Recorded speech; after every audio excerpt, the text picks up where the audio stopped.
तो चलिए प्रोटिस्टा के एक अनदर इम्पॉर्टेंट ग्रुप को देखते हैं। प्रोटिस्टा में जो प्रोटोजोन्स हैं प्रोटिस्टा में जो प्रोटोजोन्स हैं उनको प्रिमिटिव एनिमल कहते हैं या प्रिमिटिव रिलेटिव ऑफ एनिमल्स कहते हैं। तो ऑल एनिमल लाइक प्रोटिस्ट को कहाँ रखा गया है? प्रोटोजोन्स में रखा गया है। तो प्रोटोजोन्स जो होते हैं ये मोस्ट प्रिमिटिव एनिमल्स हैं।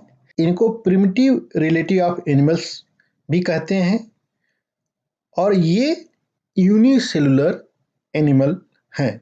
बाकी जितने भी एनिमल में रखे हुए ऑर्गेनिज्म हैं वो मल्टी सेलुलर होते हैं, लेकिन ये जो प्रोटोजोन्स हैं ये यूनिसेलुलर होते हैं। और इनको एनिमल क्यों कहते हैं या एनिमल्स के प्रिमिटिव रिलेटिव क्यों कहते हैं? क्योंकि इनमें जो न्यूट्रिशन होता है वो हेटेरोट्रॉफिक होता है। मतलब ये अपना भोजन जो है डायरेक्टली या इनडायरेक्टली प्लांट से लेते हैं।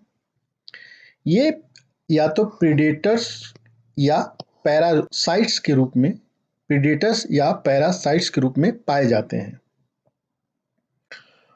इनमें सेल वॉल नहीं होता है और इनमें कम से कम एक मोटाइल स्टेज होता है पूरे लाइफ साइकिल में देखें तो।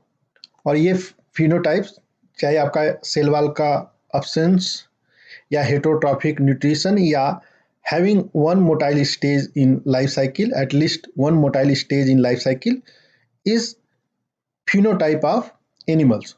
तो ये सब चीजें इन प्रोटोजोन्स में पाई जाती हैं, इसीलिए इनको प्रिमिटिव रिलेटिव ऑफ एनिमल्स कहा जाता है या प्रिमिटिव एनिमल्स कहा जाता है। इनमें 4 मेजर ग्रुप्स होता है, वन बाय वन हम देखते हैं। पहला ग्रुप क्या है? Amoeboid protozoans. ये अमीबॉयड प्रोटोजोन्स जो हैं ये फ्रेश वाटर में, सी वाटर में और मॉइस्ट सॉइल्स में भी पाए जाते हैं। ये मूवमेंट के लिए या प्रे को कैप्चर करने के लिए एक स्ट्रक्चर डेवलप करते हैं जिसको क्या कहते हैं? Pseudopodia, means false feet. Example क्या है? अमीबा। आप अमीबा में देखिए तो स्यूडोपोडिया प्रे को कैप्चर करने के लिए और मूव करने के लिए बनता है। मैराइन फॉर्म्स जो हैं इस ग्रुप के, उनमें सिलिका का सेल्स पाया जाता है उनके सरफेस पे। और अगर पैरासाइट की बात करें तो एंट अमीबा इसका एक एग्जाम्पल है जो कि पैरासाइट होता है। दूसरा फ्लैजिलेटेड प्रोटोजोन्स का ग्रुप है। इसमें या तो फ्री लिविंग या पैरासिटिक जू फ्लैजिलेट्स पाए जाते हैं। क्योंकि ये एनिमल लाइक हैं तो इनको इसलिए जू फ्लैजिलेट बोला जाता है क्योंकि फ्लैजिला इसमें पाया जाता है। एग्जाम्पल देखें तो ट्रिपेनोसोमा है। ट्रिपेनोसोमा क्या करता है? ये sleeping sickness disease, African sleeping sickness disease cause करता है। आगे हम देखेंगे प्रोटोजोन से रिलेटेड इंपॉर्टेंट डिजीज और उसके ऑर्गेनिज्म। यहाँ पे बस बेसिक चीजें हम देख लेते हैं पहले।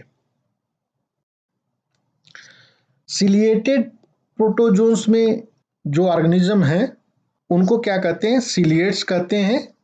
ये एक्वाटिक होते हैं। मैंने बताया कि जहाँ भी सिलिया पाया जाता है या फ्लैजिला पाया जाता है उनके लिए वाटर या मॉइस्ट कंडीशन का होना कंपलसरी होता है।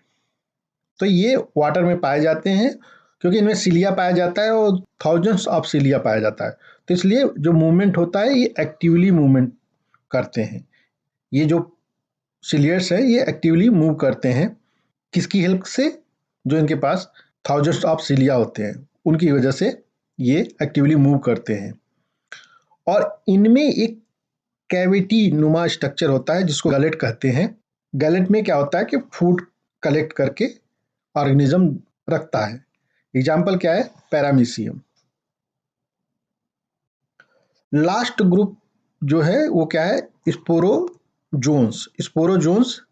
इसमें डिफरेंट ऑर्गेनिज्म है। ये सबसे डाइवर्स प्रोटोजोन्स का ग्रुप है। इनमें एक स्पोर लाइक स्टेज होता है जो कि इन्फेक्शियस होता है। अगर लाइफ साइकिल की बात करें तो उसमें एक स्पोर लाइक स्ट्रक्चर होता है, स्पोर लाइक एक स्टेज पाया जाता है, वो इन्फेक्शियस होता है। अगर एग्जाम्पल की बात करें तो प्लाज्मोडियम है जो कि मलेरिया काज करता है। तो ये प्रोटोजोन से रिलेटेड 4 इंपॉर्टेंट ग्रुप और उनके एग्जाम्पल थे।